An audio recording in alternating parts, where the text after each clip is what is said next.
Hello, and welcome to the Full Circle Podcast, your source for insights into the science and art of endurance sports training and racing. I'm your host, Coach Laura Henry. Here's my idea for a sport. I knock a ball in a gopher hole. Robin Williams. At first glance, golf and endurance sports look completely different. They are both individual sports, but that might be the last similarity some folks see. In golf, you are hitting a ball around a very large grassy area with the goal of hitting that ball into a very small hole very far away from your starting point, all the while seeking to avoid obstacles such as trees, sand traps, and water that are in your way. And then you repeat this process not one, not two, but 18 times. Endurance sports, such as running, triathlon, cycling, and open water swimming, involve moving your own body around an area over a prescribed course and distance. Instead of seeking a hole in the ground, you are seeking a finish line to cross. Last week, I was fortunate enough to attend the Masters tournament at Augusta National Golf Club in Augusta, Georgia. While I was at the Masters, I was struck by all of the many similarities that I observed between golf and endurance sports. While there are certainly many differences between golf and endurance sports, there are also many valuable lessons that endurance athletes can glean from both the sport of golf itself and the athletes who play it. For anyone who doesn't follow golf, the Masters tournament is probably the most well-known and revered tournament in men's professional golf. The course at Augusta National is considered to be the most challenging, beautiful, and well-kept golf course in the world. While both Augusta National and the Masters tournament have been well-known and well-loved by golf enthusiasts pretty much since the tournament was first held in 1934, it became much more well-known to those who don't follow golf when Tiger Woods won the tournament in 1997 at the age of 21, a feat that marked the beginning of one of the greatest careers in golf history. Augusta National Golf Club is a private golf club that puts on the Masters tournament. And when I say that it is a private golf club, I mean that it is private. Fences and shrubbery restrict the course and the grounds from being viewed by the public. Only members and their guests are ever allowed to be on the grounds and to play on the course, with one notable exception, the Masters tournament. For this 1 week, the first full week of April, every year, professional golfers who qualify for the tournament have the opportunity to play the course, and Augusta National opens its gates to the fortunate spectators, who are called patrons by Augusta National, who are able to secure tickets to the tournament. In addition, while many golf clubs are classified as nonprofits, Augusta National is not, and as a for-profit entity, it is not required to disclose its financials. It chooses not to disclose its membership list, the process of becoming a member, what it costs to be a member, the costs and the revenues associated with the Masters tournament, and more. To have this opportunity to go quote-unquote behind the curtain, or the fence in this particular case, to walk around and to see the course, and to be present in person for one of the most well-known sporting events in the world was something that I was genuinely very excited about. Augusta National takes a lot of pride in putting on one of the longest-standing tournaments in golf, and as such, they do everything they can to preserve the tradition and the history that is associated with the game of golf.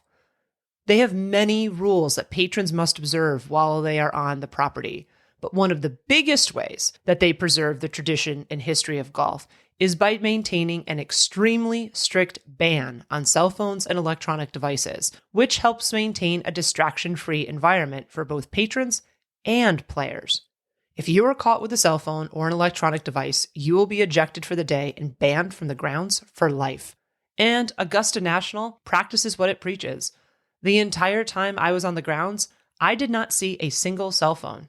No members had them, no players had them, no coaches had them, no journalists had them, and no employees had them. Since it started from the minute I left my car in the parking lot, this immersive aspect of the Masters experience was the first thing that I feel translates well into endurance sports. I've talked about in the past how it's worthwhile to reduce distractions while doing workouts, both for safety and for performance reasons. The fact that no one could have their phone or any smart device on them enabled me and everyone else there to be fully present while we were all at the Masters.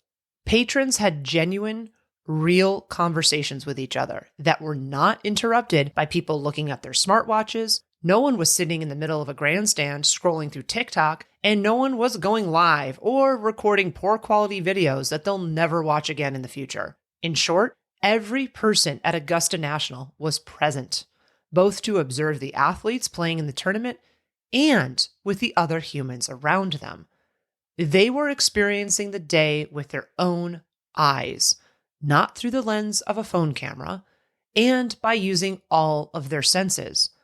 The athletes, who are also subject to this rule, were immersed in their game and with the experience of playing at Augusta National, which included being able to interact with the patrons around them.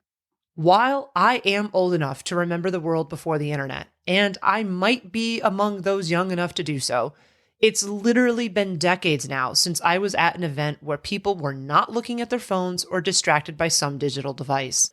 People are increasingly keeping their phones on them at all times and or connecting their phones to other devices to push notifications and calls through. They are constantly recording videos, photos, and viewing media content, usually without headphones since the headphone jack was eliminated on most smartphones.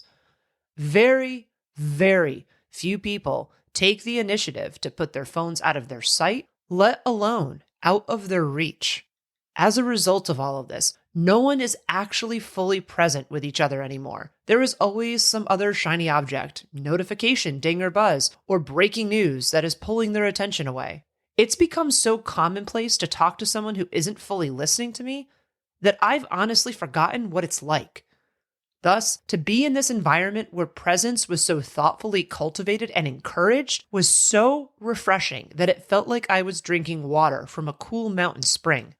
Experiencing this amount of presence and seeing and feeling how positive it was reinforced my personal commitment to have my own workouts be spaces within my day that are separate from notifications and from the internet. Additionally, it also reaffirmed my desire to continue to encourage other athletes to do the same. By reducing distractions during our workouts, we can focus on the intent of the workout and on our execution of it. By consistently doing this, workout after workout, our overall performance will benefit. Most of our lives are lived in arenas where we have access to the internet and to others digitally, and where others have that same level of access to us. While we have all told ourselves the story that this is all a good thing, the truth, the hard truth for some of us, the truth is that this level of connectedness is wearing on our mental health, our ability to focus, especially for a longer period of time, and it's changing how we interact with others, and even how we interact with and exist within our own selves. I maintain that carving a bit of time every day to be away from this amount of connectedness can feel just as refreshing as my experience at the Masters did, and it's something that I want others to experience as well. Workouts provide a really nice opportunity for endurance athletes to do this. The Masters tournament is played Thursday through Sunday, but Monday through Wednesday are reserved as days for practice rounds.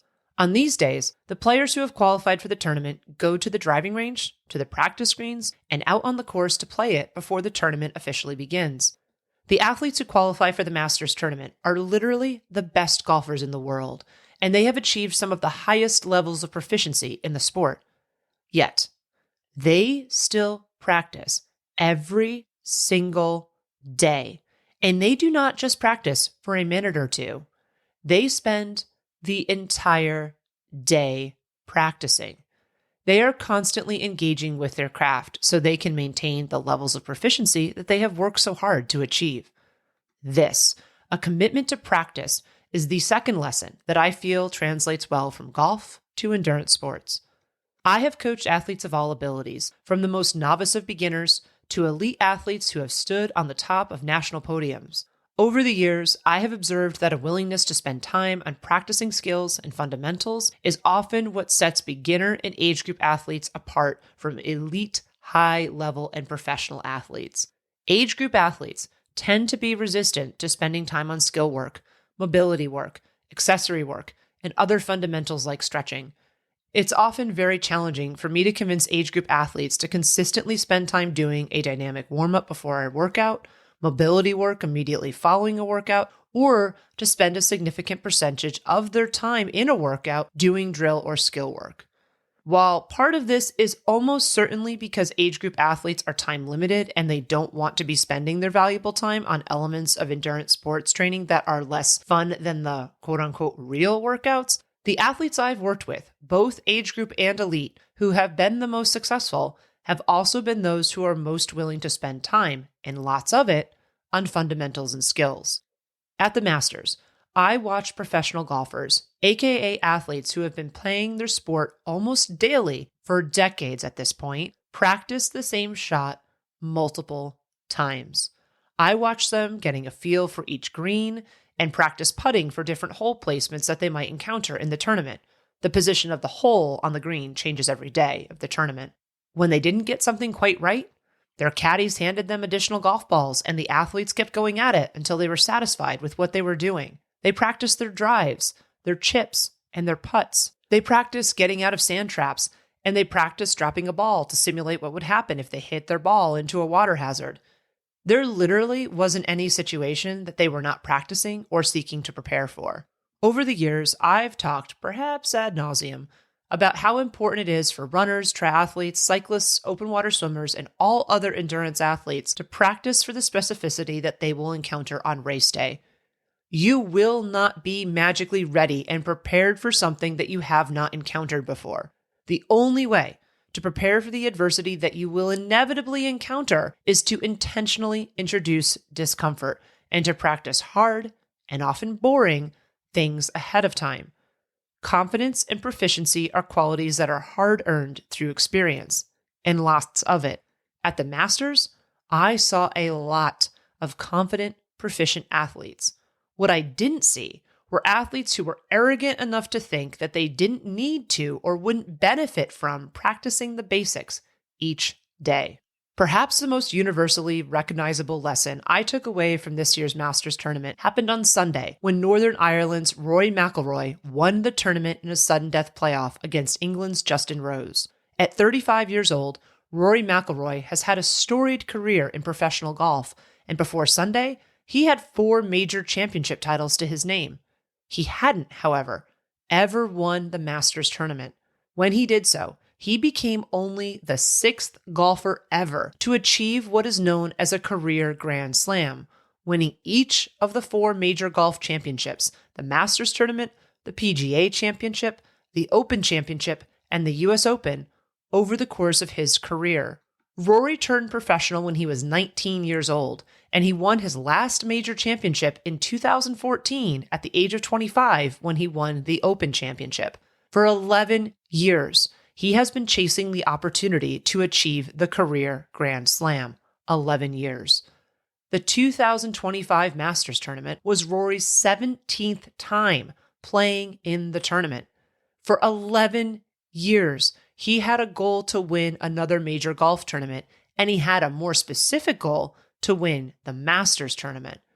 Despite not achieving any of these goals over the last 11 years, he kept working, he kept practicing, and he kept coming back to give it a go.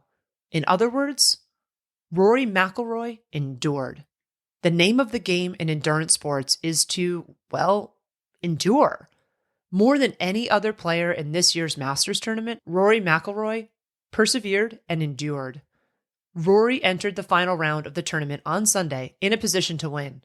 It was honestly looking like he would be able to do so handily until he got to the 13th hole, lucky number 13, and he made a terrible shot, perhaps one of the worst shots of his entire career, and he gave up his lead. Rory didn't dwell on that, and by focusing on the next shot versus ruminating over a shot that was already made, he was able to recover from this by having a couple of excellent shots on the 15th and 17th holes. He was a single putt away from being the Masters champion on the 18th green when he choked. He missed what could have been a quote-unquote easy putt to make. I maintain that when the stakes are this high, no putt is ever going to be easy, no matter how close to the hole it is. And this tied him with Justin Rose, and it forced the sudden death playoff. Rather than letting this choke rattle him, he once again focused on the task at hand, and he made the putt that cemented him into golf history. Persevering and enduring requires not giving up. But saying never give up is honestly really easy. What never giving up actually means is much harder to do and to live out. Not giving up means responding to the situation you're in and not reacting. It means managing the experience you find yourself in, not the experience you wish you were having or the experience you expected to happen, the experience that is actually happening right now. If you find yourself in a place that you didn't want or you didn't expect, not giving up means accepting what is happening and then deploying the appropriate tools to navigate it. In short, it means playing the hand you were dealt like it was the one you wanted, even if that hand takes years to play through. Rory is very aware of the amount of perseverance and endurance that it took for him to become a Masters champion. It's something that he spoke directly to his daughter about in his speech at the Green Jacket ceremony, aka the awards ceremony. My family knows the burden I've carried to come here every year and try and try and try again. Never give up on your dreams. Never, ever give up on your dreams. Keep coming back. Keep working hard. And if you put your mind to it, you can do anything. Sometimes it may seem like we're not making any progress, let alone the progress we want to be making. Sometimes we outright fail at achieving our goals. Sometimes this happens for many years. All of this can be frustrating, to say the least. It is easy to fall into the trap of ruminating over what went wrong and lamenting about what might have been. And for some, all of this is upsetting and frustrating enough that they give up and move on to other activities and on to other goals. But as Rory showed the world in this year's Masters tournament, such frustration can serve as deep motivation for us if we let it. We can let disappointment and frustration serve as motivation to refine our approach, to return to practice, to focus on the next best thing we can do to keep seeking the pathway that will lead to our goals and to our dreams. All good things take time, and the fact that something is hard to attain is precisely what makes it worth chasing in the first place. If it was something that happened after a minimal investment of time and effort, it wouldn't feel significant or important at all. The feeling of achieving something that you have spent years working toward and countless hours preparing for cannot be properly stated in words. However, if you go and watch Rory's reaction to winning the Masters, you might just feel it. I had very high expectations before I headed to Augusta National. I grew up watching the Masters tournament with my dad, who is a very good golfer in addition to being a golf enthusiast. While I am absolutely terrible at the game of golf, as I've grown older, I've grown to appreciate so many things about the sport of golf.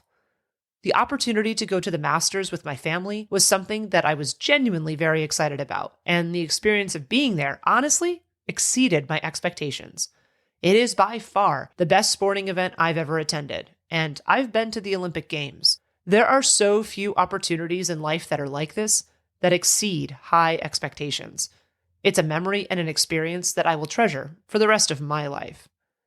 Part of what made the Masters so special and wonderful was seeing the best golfers in the world practicing their craft. Yes, I might in fact be a horrible golfer, so there wasn't something I was directly learning about the sport of golf that I can practically apply in my own life.